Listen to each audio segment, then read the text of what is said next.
नमस्कार. गुढीपाडव्याच्या म्हणजे चैत्र शुद्ध प्रतिपदेच्या आपल्या सगळ्यांना हार्दिक हार्दिक शुभेच्छा. या दिवशी नव्या वर्षाला प्रारंभ होतोय.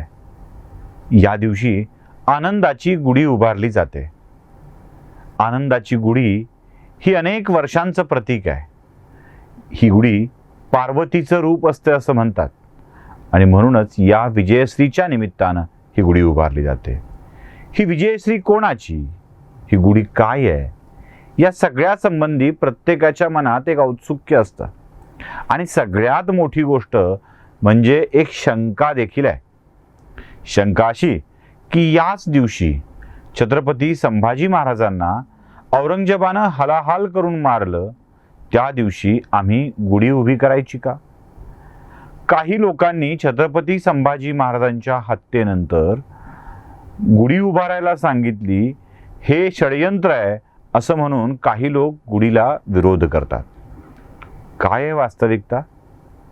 एक गोष्ट नक्की आहे की फाल्गुन अमावस्येला छत्रपती संभाजी महाराजांना, ती तारीख बहुतेक 11 मार्च असावी, त्या दिवशी औरंगजेबानं हालाहाल करून मारलं. छत्रपती संभाजी महाराजांच्या बलिदानानंतर म्हणजे दुसऱ्याच दिवशी चैत्र शुद्ध प्रतिपदा होती आणि या दिवशी राज्यभरामध्ये गुढी उभारण्याचा संदेश दिला गेला. काही धर्ममार्तंडांनी दिला, काही पंडितांनी दिला. म्हणून आम्ही गुढी उभा करणार नाही अशी भूमिका काही लोकांनी घेतली. माझा साधा सरळ सोपा प्रश्न आहे, असा कोण माईचा लाल जन्माला आला ज्यानं दुसऱ्याच दिवशी दळणवळण नसलेल्या भागामध्ये जाऊन गुढी उभारण्याचा संदेश महाराष्ट्रभर पसरवला? खरं तर गुढी उभारण्याची ही पद्धत अनेक वर्षापासून चालत आलेली आहे. अनेक वर्षांपासून चालत आलेली आहे. शालिवाहन शकामध्ये गुढी उभारण्याची पद्धत लागू झाली. इसवी सन साधारण 74चा तो काळ असावा ज्यामध्ये शालिवाहनाने परकीय शकांवर विजय मिळवला आणि त्या दिवशी गुढी उभारायला सुरुवात झाली. गुढी ही मांगल्याचं प्रतीक आहे, सोबत ती विजयाचं प्रतीक आहे. अनेक वर्षापासून उभं राहत असलेली ही गुढी आणि हा मुहूर्त हिंदू धर्म पाळत आलेला आहे. हिंदू धर्मातला प्रत्येक व्यक्ती हा मुहूर्त पाळत आलेला आहे. अगदी छत्रपतींच्या कारकिर्दीत महाराणी ताराराणी यांनी आपल्या पुत्राला राज्याभिषेक गुढीपाडव्याच्या मुहूर्तावरच करवला होता. छत्रपती संभाजीराजांच्या निर्वाणाच्या आधी देखील रायगडावर गुढीपाडवा साजरा होत असे आणि लोकही साजरा करत असत. याची उत्तम उदाहरणं आहेत. या प्रत्येक लेखकांनी, म्हणजे काही लेखक साळुंकेंनी गुढीपाडवा आधीपासून होत होता हे सांगितलेलं आहे. पवारांनी गुढीपाडवा आधीपासून साजरा होत होता हे त्यांच्या पुस्तकांमध्ये, मराठ्यांचा स्वातंत्र्य लढा ह्याच्यामध्ये आपल्याला ते संदर्भ सगळे सापडतील. हा गुढीपाडवा हिंदू धर्माचं एक प्रतीक आहे जे वर्षानुवर्षापासून चालत आलेलं आहे. सगळ्यात मोठी गोष्ट अशी की एखादा दुखवट्याचा प्रसंग आपल्यावरती आला की त्या वर्षात तो सण साजरा होत नसतो. छत्रपती संभाजी महाराजांच्या मृत्यूनंतर 1 वर्ष सण साजरा न करणं ही हिंदूंची परंपरा आहे आणि त्यानंतर मात्र पुन्हा नव्याने सणाला साजरा करायला सुरुवात होते. दुखवट्याचा काळ जो असतो तो पहिल्या वर्षाचा असतो. म्हणजे दिवाळीच्या काळात कुणी आपल्या घरातला व्यक्ती गेला तर 1 वर्ष दिवाळी साजरी होत नाही, त्यानंतर दिवाळी साजरी होत असते. इतकी साधी सरळ गोष्ट असताना सुद्धा जाणीवपूर्वक गुढीपाडव्याच्या विषयामध्ये संभ्रम निर्माण केले गेले.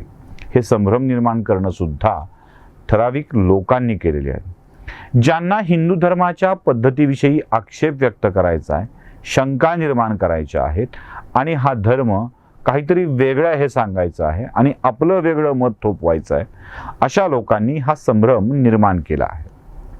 आणि याच संभ्रमामधून अनेकांच्या मनात छत्रपती संभाजी महाराजांच्या मृत्यूनंतर काही पंडितांनी, धर्ममार्तंडांनी गुढी उभारण्याचा सगळीकडे महाराष्ट्रात सांगितलं. मुळात अशा धर्ममार्तंडांना त्या काळात संभाजी महाराजांच्या मृत्यूनंतर महत्त्व दिलं गेलं असेल का, हाच खरा प्रश्न आहे. ज्या कवी कलशाचा मृत्यू संभाजी महाराजांच्या सोबत झाला तो त्या धर्ममार्तंडांपैकीचाच एक होता, त्यांच्याच कुळातील होता. त्यालाही महाराजांच्या सारखं हालाहाल करून मारण्यात आलं होतं हे आपण का विसरतो? मुळात हा विरोध धर्ममार्तंडांना नाही आहे, हे संभाजी महाराजांच्या विषयी म्हणून नाही आहे, हा विषय केला जातोय तो हिंदू धर्माला विरोध करायचा म्हणून. एखादा मुद्दा त्या परंपरेविषयी असा टाकून द्यायचा की त्याच्याविषयी शंका निर्माण होतील, विशिष्ट घटकाला राग येईल. खरं तर हा हिंदू नववर्ष पद्धत अनेक प्रांतांमध्ये चालवली जाते. अगदी काश्मीरमध्ये सुद्धा नवरेह या नावानं हा नववर्ष साजरा होत असतं.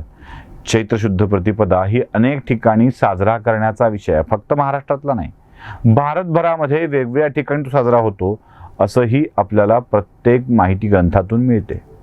बरं, महाराष्ट्रात चक्क छत्रपतींच्या घराण्यात सुद्धा हा गुढीपाडवा अगदी यथासांग साजरा होतो, परंपरेप्रमाणे साजरा होतो. उदयनराजेंच्या जलमंदिरामध्ये देखील हे साजरा होत आहे, कोल्हापूरला साजरा होतोय. प्रत्येक नेते हे गुढीपाडवा साजरा करत असतात. मग यांच्या मनात तो विचार कसा आला नसेल? आला नाही यासाठी की असा छत्रपती संभाजी महाराजांच्या संदर्भानं कोणताही विषय या गुढीपाडव्यांच्या निमित्तानं नाही आहे. खरं तर पहिलं वर्ष अगदी दुर्दैवाने अमावस्येला महाराजांची हत्या झाली आणि त्यानंतर त्या वर्षी गुढीपाडवा थांबला छत्रपतींच्या घराण्यामध्ये आणि दुसऱ्या दिवशीपासून परत गुढीपाडव्याला सुरुवात झाली. अगदी रायगडावर देखील तो दुसऱ्या वर्षापासून तो सुरुवात झालेला आहे. प्रत्येक ठिकाणी हा गुढीपाडवा साजरा होतो आहे.